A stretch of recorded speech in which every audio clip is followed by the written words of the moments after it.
Further ordered that on such scheduled date that you be put to death by a current of electricity sufficient to cause your immediate death, and such current of electricity shall continue to pass through your body until you are dead.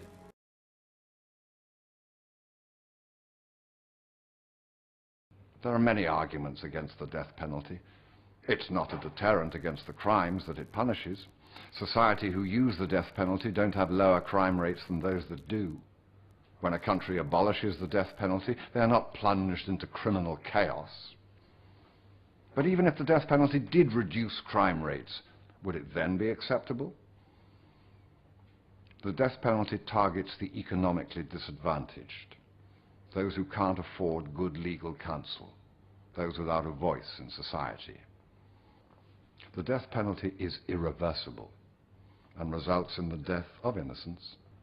The death penalty is never acceptable. It abuses two of our most basic human rights.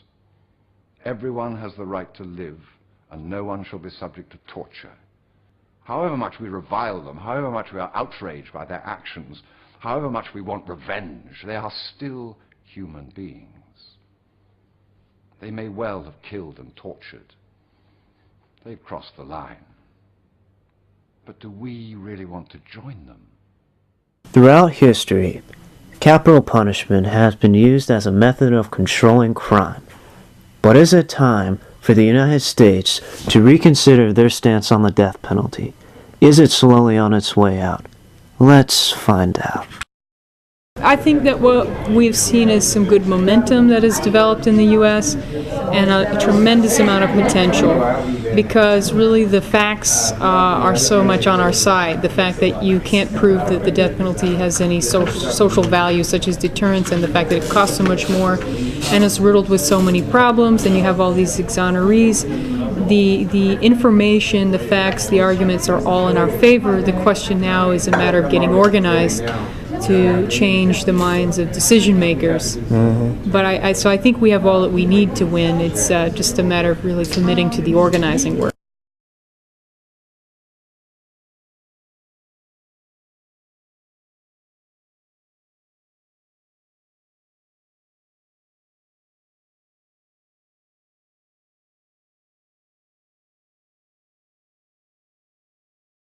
It's really important to understand about human rights. And human rights, in the Universal Declaration of Human Rights, which the UN passed in 1948, after the terrible thing of the Holocaust, when governments and absolute authority got so out of control.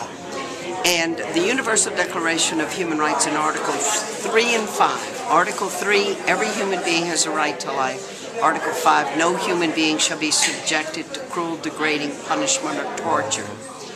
And it's because human rights are inalienable to the fact that we're human persons. So they're not given by governments for good behavior, nor can they be taken away from governments for bad behavior. And the death penalty then is always one of those where you're going to take away a person's life, and there's no way you do it without taking away their dignity, because it always involves torture, at least mental torture.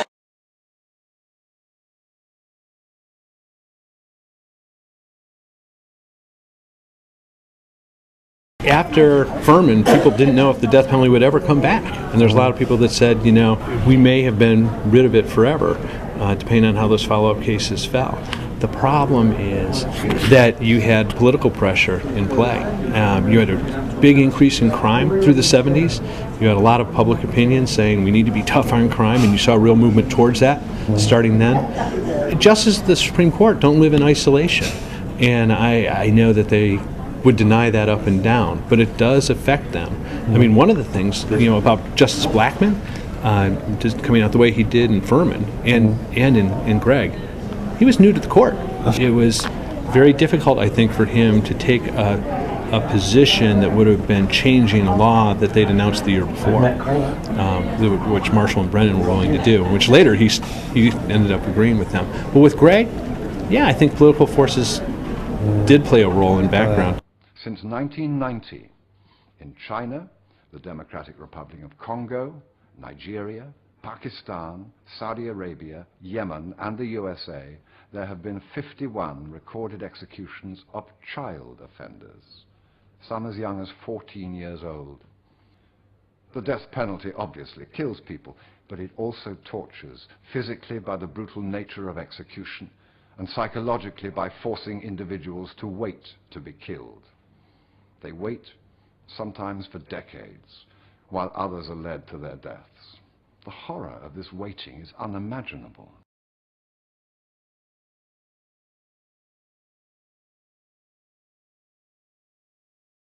There's a saying in the US, capital punishment means that those without the capital get the punishment. Statistics show this is true.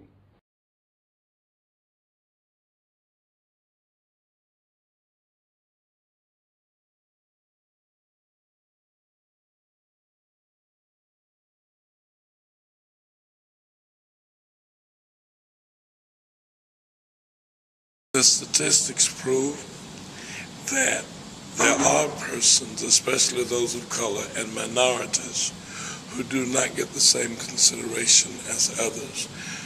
Statistically, it is said that blacks commit crimes at about the same rates as their white sisters and brothers, but they get 80%.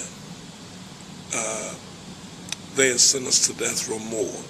If a black kills a white person, it's almost definite it will be a death sentence. Blacks who kill whites are 60 times more likely. The system seems to be set up to unfairly punish blacks.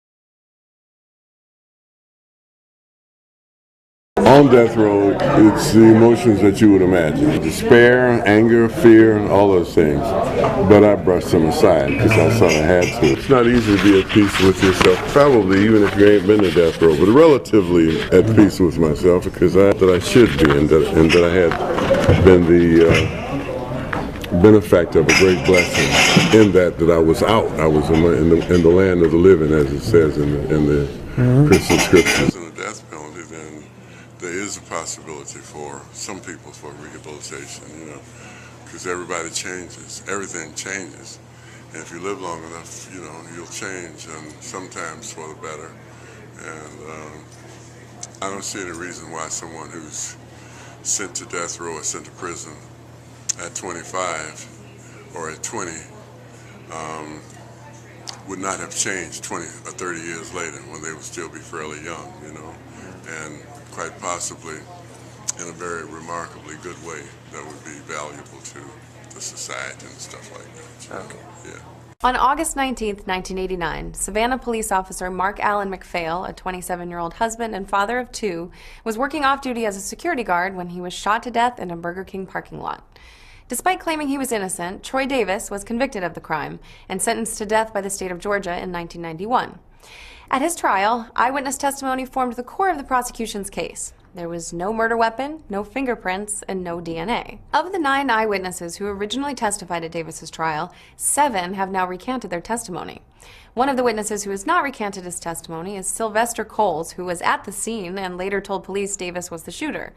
But new witnesses found by Davis's legal team now say Coles confessed to them that he killed McPhail.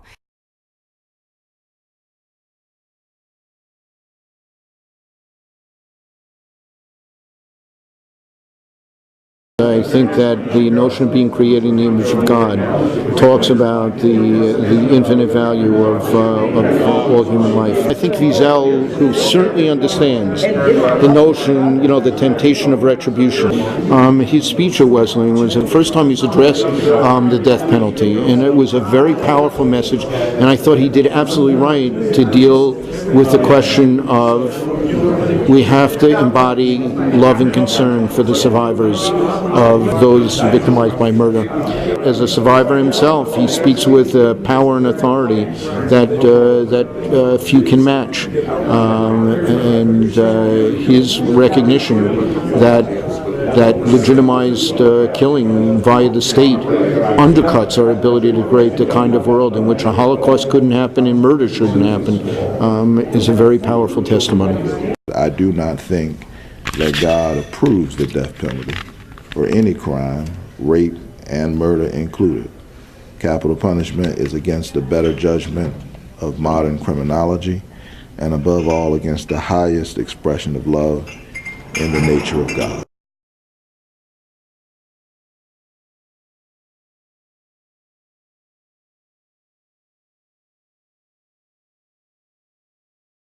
There are many compelling arguments for the death penalty.